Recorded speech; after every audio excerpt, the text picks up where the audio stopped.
y a bien des années, une mère et un père aimant donnèrent naissance à une petite fille. Ils vécurent dans le bonheur, jusqu'au jour où la mère tomba malade et malheureusement mourut. Accablé de chagrin, le père trouvait difficile la vie sans épouse. C'est pourquoi il décida de se remarier. Sa nouvelle femme avait déjà été mariée auparavant, et elle avait 2 filles, Camilla et Daniela. Lui avait espéré qu'ils vivraient tous heureux en famille, mais ce ne fut pas le cas. Bientôt, il apparut clairement que sa nouvelle femme et ses filles n'aimaient guère sa fille à lui, et n'étaient pas du tout gentils avec elle. Elle lui faisait faire toutes les corvées. La nuit, elle était forcée de dormir dans la cuisine, où elle se blottissait près des cendres du foyer, pour avoir un peu chaud. C'est pourquoi les autres la surnommèrent Cendrillon. Un jour, Cendrillon faisait de la lessive et du repassage à la cuisine, quand ses 2 belles-sœurs surgirent à la porte. « Sans mes habits propres, repasse ma robe tout de suite. » Exigea Camilla. « Mais d'abord, tu dois ranger ma chambre et nettoyer mes chaussures. » S'écria Daniela. « Non, moi d'abord. » Vociféra Camilla. « Non, moi !» Brailla Daniela. Elles se mirent à se bagarrer. Daniela tira les cheveux de Camilla. Camilla pinça Daniela. Daniela balança un coup de pied à Camilla. Et Camilla hurla si fort que Cendrillon dut se précipiter pour empêcher la porcelaine de tomber du vaisselier. La belle-mère de Cendrillon accourut. « Qu'est-ce qui se passe? C'est quoi tous ces cris ?»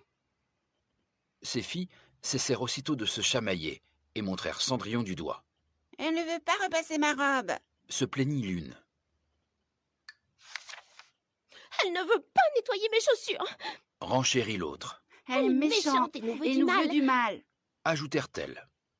La belle-mère fusilla Cendrillon du regard, l'air aussi froid que du marbre. « C'est honteux, Cendrillon. Je vais dire à ton père quelle vilaine fille paresseuse tu es. » Puis elle glissa ses bras sur les épaules de ses filles et leur dit. « Soyez tranquilles, mes chéris. J'ai une petite gâterie rien que pour vous 2. » Daniela et Camilla émirent des sourires très satisfaits. Puis, avant de sortir avec leur mère, elles se tournèrent vers Cendrillon et lui adressèrent des grimaces affreuses et grossières. Ma belle-mère me donne toujours plein de travail à faire. Je dois polir la bouilloire jusqu'à ce qu'elle brille, faire le dîner, puis la vaisselle, faire la lessive et repriser les chaussettes. J'aimerais avoir de l'aide. Peux-tu m'aider ?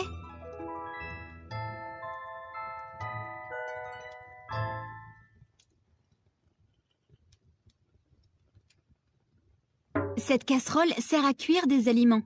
Elle est encore toute grasse. Il faut la frotter.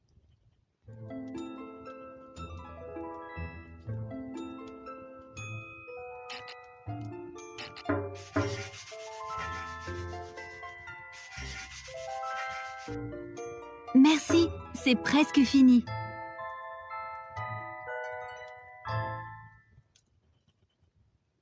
Les assiettes doivent être lavées après chaque repas. Veux-tu m'aider à les nettoyer ?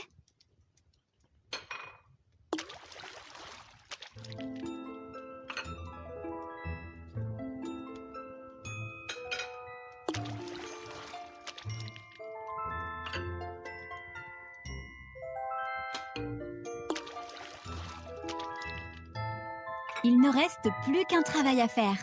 Allons-y. C'est le balai à passer par terre.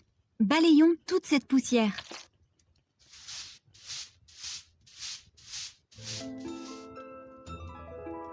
Très bien, tu m'as beaucoup aidé. Toutes mes tâches sont finies. Tout est propre et joli. Cendrillon, où te caches-tu? Encore en train de flemmarder, je le vois bien. Viens ici, j'ai du travail pour toi. Nous avons été invités au bal du palais et tu dois nous aider à nous préparer. Oh, mes sœurs me demandent encore de les aider. Je me demande ce que c'est cette fois.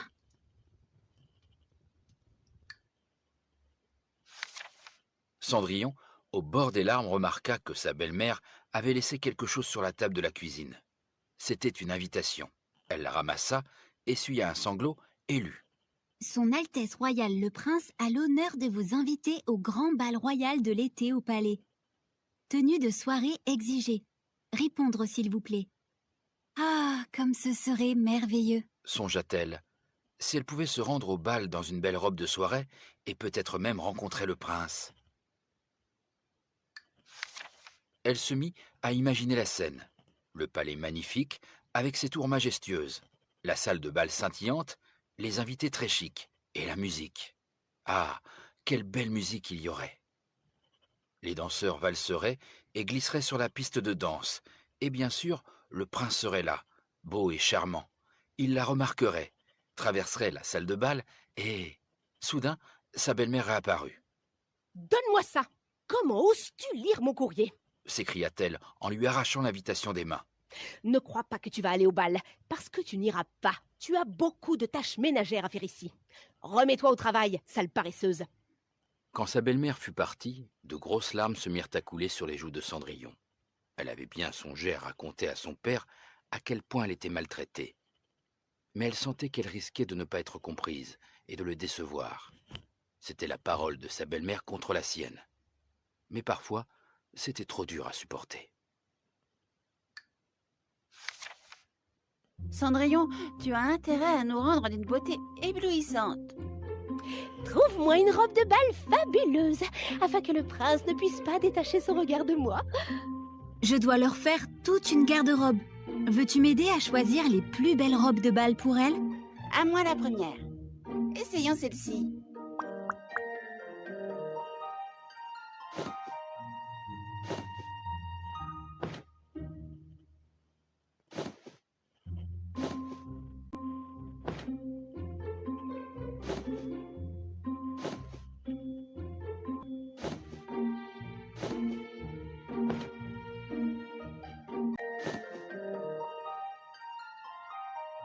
Je vais danser avec le prince. Il ne pourra pas me résister, car je suis trop belle.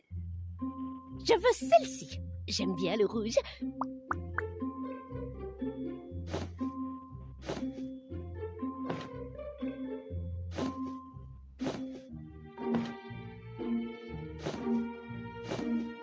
Oh, je ferai défaillir le prince quand je glisserai dans la salle avec ma belle mousseline de soie. Merci à tous, on a réussi. Je crois que nous leur avons trouvé des robes parfaites pour le bal. Mes sœurs sont très difficiles à satisfaire. Je parie que tu aimerais aller au bal, Cendrillon. Ma belle-mère ne veut pas que j'aille au bal. Je dois rester ici et travailler. Mais tu ne peux pas aller au bal parce que tu es moche.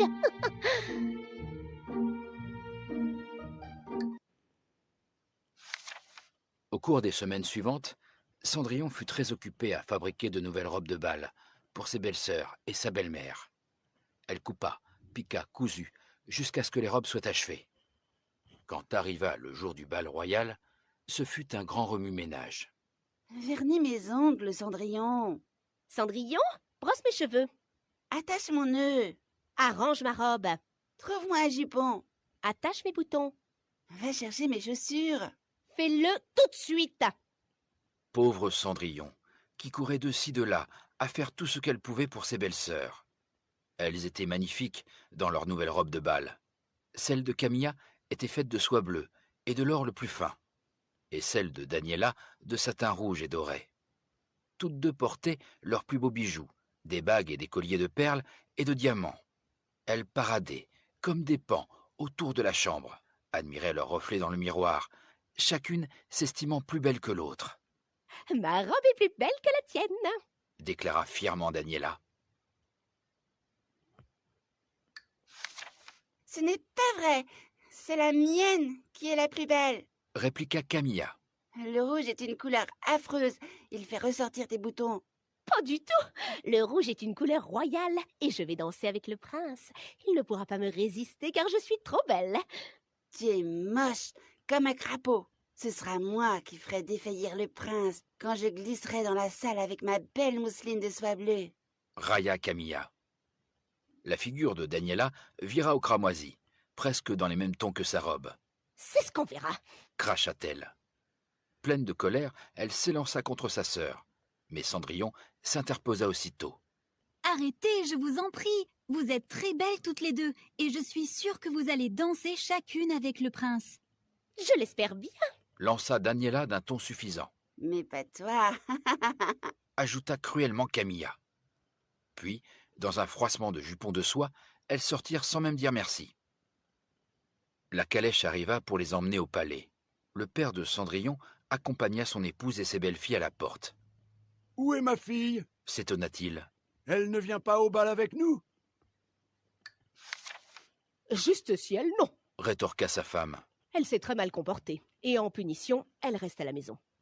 Le mari secoua la tête. « Quel dommage! D'habitude, c'est une bonne et douce enfant. » Cendrillon regarda la calèche qui s'éloignait. Une profonde tristesse lui fendit le cœur. Elle s'effondra devant le foyer et cette fois ne put retenir de grosses larmes douloureuses. Elle pleura, noyée de chagrin.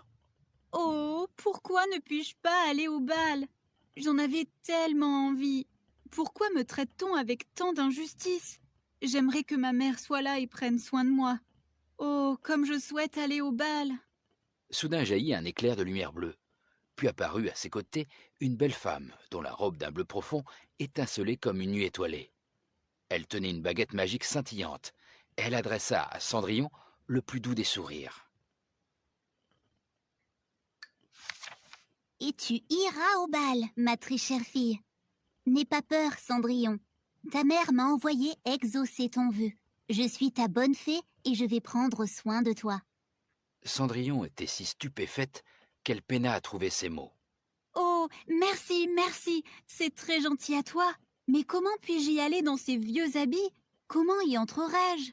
Suis précisément mes instructions et tout se passera bien. Va vite me chercher les 4 souris, les 2 lézards et le gentil rat gris que tu gardes comme compagnon, et la plus grosse citrouille que tu peux trouver.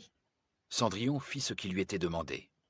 Quand la citrouille et tous les animaux furent réunis, la bonne fée agita sa baguette magique et déclara : « Plus de citrouilles, de lézards, de souris ni de rats, mais un carrosse doré et des chevaux dignes d'un roi. » Alors, dans une bouffée de fumée magique, Cendrillon se retrouva dehors.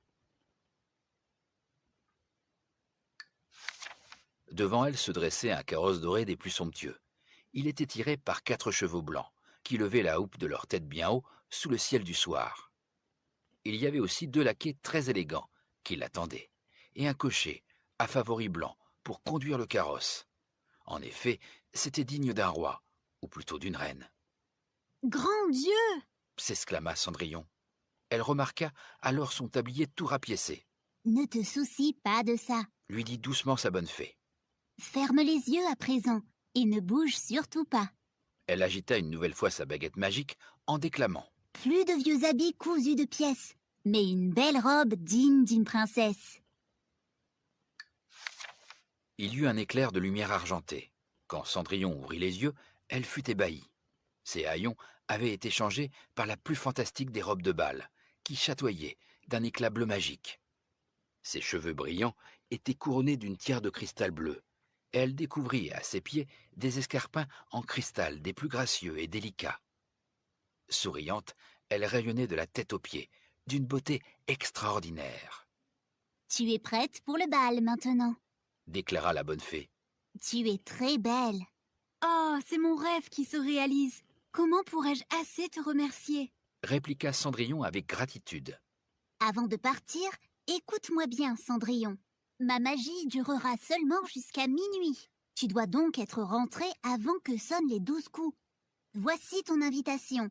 Va maintenant et amuse-toi, mais n'oublie pas ce que j'ai dit. » Cendrillon hocha la tête en souriant. Le cocher lui ouvrit la portière du carrosse, puis l'emmena à bonne allure jusqu'au palais. « Tu iras au bal, Cendrillon. » Comment puis-je y aller dans ces vieux habits? Comment y entrerai-je? Suis précisément mes instructions et tout se passera bien. Va vite me chercher les 4 souris, les 2 lézards et le gentil rat gris que tu gardes comme compagnon, et la plus grosse citrouille que tu peux trouver. Je me demande pourquoi la fée a besoin d'une citrouille et des lézards. Allons les chercher.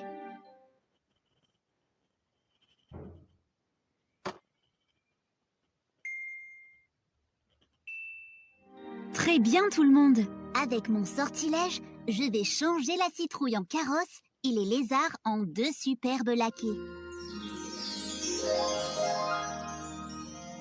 Fée, tu es incroyable. Mais j'aurais besoin d'un cocher. Avec mon sortilège, je vais changer les souris en chevaux et le rat deviendra un cocher à favoris blancs. Aide-moi à trouver les souris dans le grenier. Tu les vois?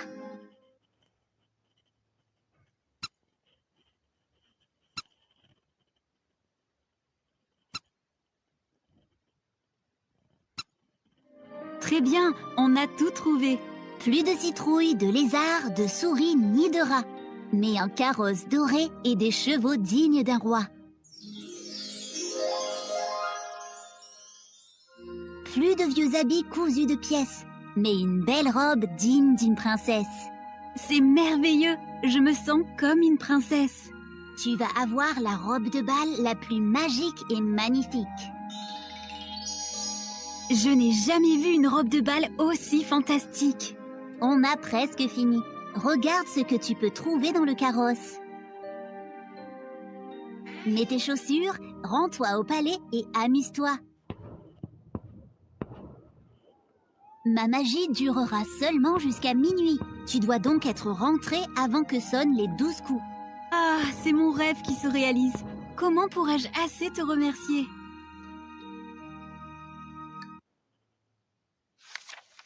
En approchant du palais, Cendrillon entendit l'orchestre qui jouait une valse entraînante et mélodieuse.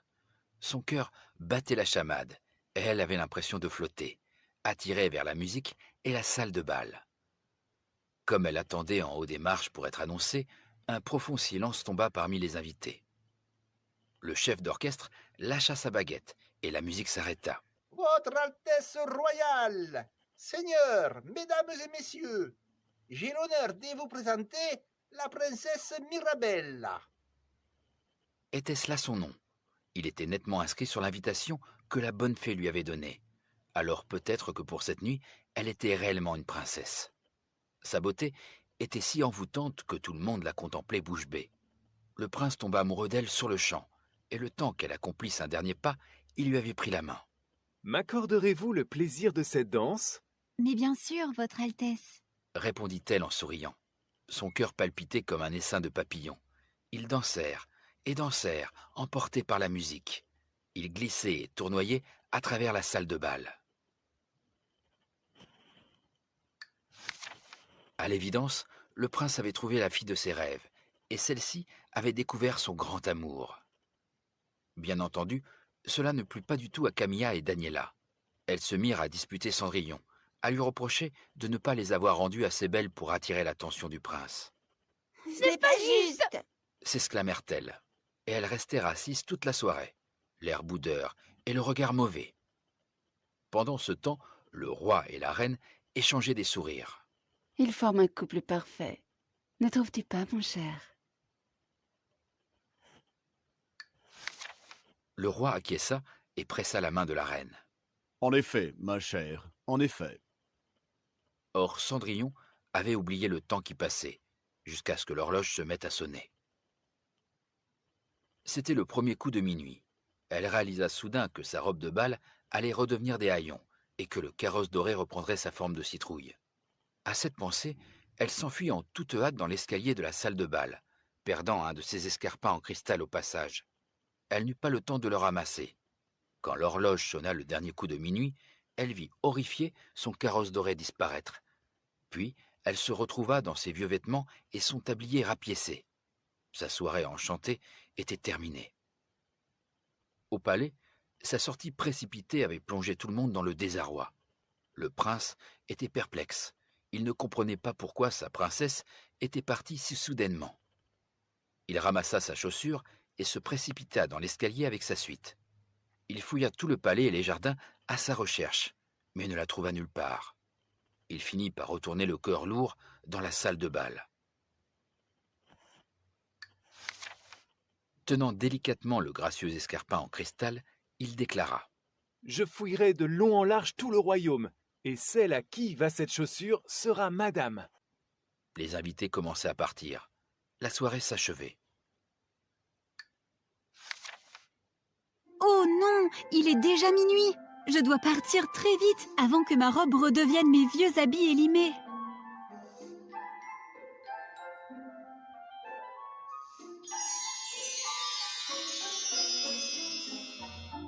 Je suis en retard. Oh là là. Le carrosse s'est de nouveau changé en citrouille. Comment ai-je pu oublier les paroles de ma bonne fée? Je dois partir tout de suite. Le prince ne doit pas me voir. Mon allure miteuse et cette robe rapiécée vont le faire fuir. Où est-elle partie? Pourquoi s'est-elle enfuie? C'est la fille de mes rêves. Je dois la retrouver. Oh, regardez! Voici sa chaussure en cristal. Elle a dû glisser de son pied quand la princesse est enfuie. Je fouillerai de long en large tout le royaume et celle à qui va cette chaussure sera madame.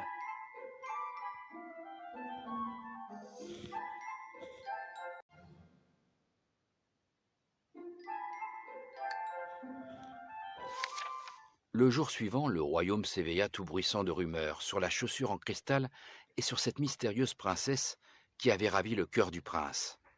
On apprit comment elle l'avait quitté brusquement au moment où l'horloge sonnait minuit, et comment avait été organisée une quête royale de la fille à qui irait cette chaussure en cristal. Il fut ordonné que toutes les jeunes filles du royaume devraient essayer l'escarpin. Celle à qui il irait, le prince l'épouserait. Les belles sœurs poussèrent des cris de joie quand elles apprirent que le messager du prince était en route. « Il ira à mon pied, je le sais !» Couina Camilla, contemplant ses ongles d'orteil vernis. Ça m'étonnerait. Persifla Daniela. Tes pieds, on dirait des harensorts. Les miens font la moitié de la taille des tiens. J'ai donc 100 fois plus de chances d'épouser le prince. Leur mère arriva juste à temps pour faire cesser la querelle. Maintenant, mes filles, je veux que vous vous fassiez aussi belles que possible. Cendrillon, aide tes sœurs, puis va dans la cuisine. Ils ne voudront pas te voir, tu n'étais pas au bal. Le messager royal arriva et Camilla fut la première à essayer la chaussure.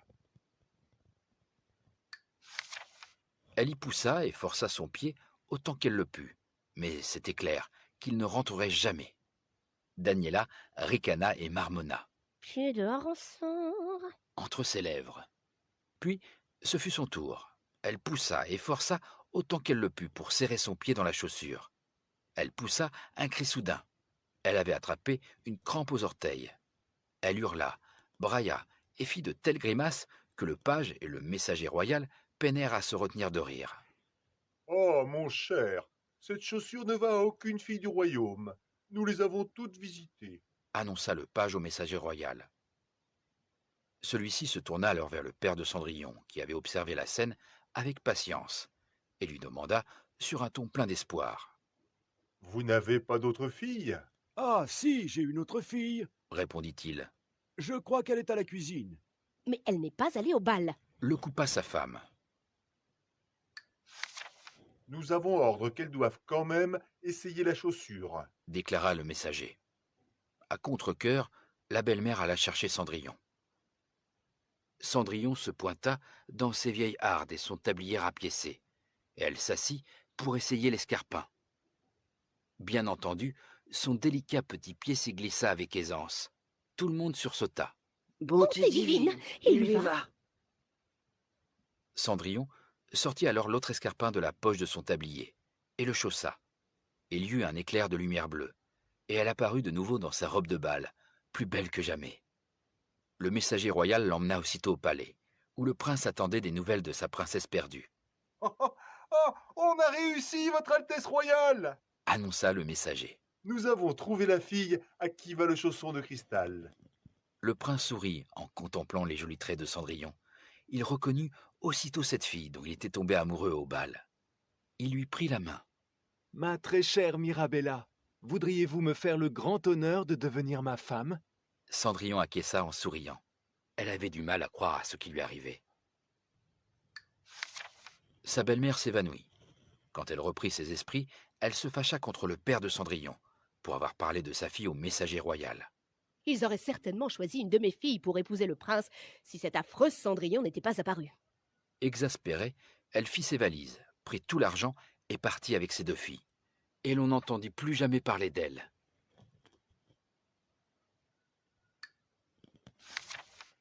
« S'il vous plaît, mesdemoiselles, essayez cette chaussure. »« Moi d'abord. Tes pieds n'iront pas, ils sont bien trop grands. » Moi d'abord, mon pied va aller, je le sais.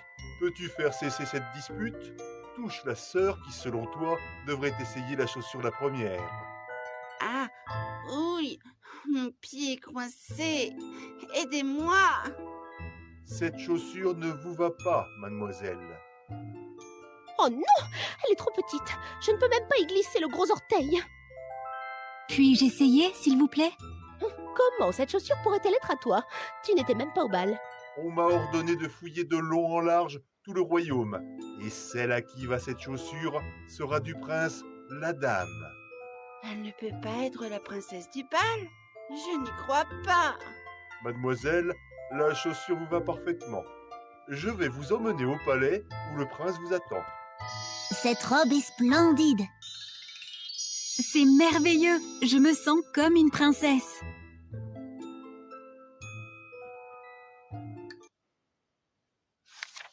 Le mariage princier fut annoncé. Quand le moment arriva, les cloches sonnèrent, les horloges tintèrent, et un jour férié fut accordé. Tout le monde célébrait les noces par des festins, des danses et de la musique à tous les coins de rue. C'était une journée merveilleuse. Le père de Cendrillon la conduisit avec fierté le long de l'allée centrale.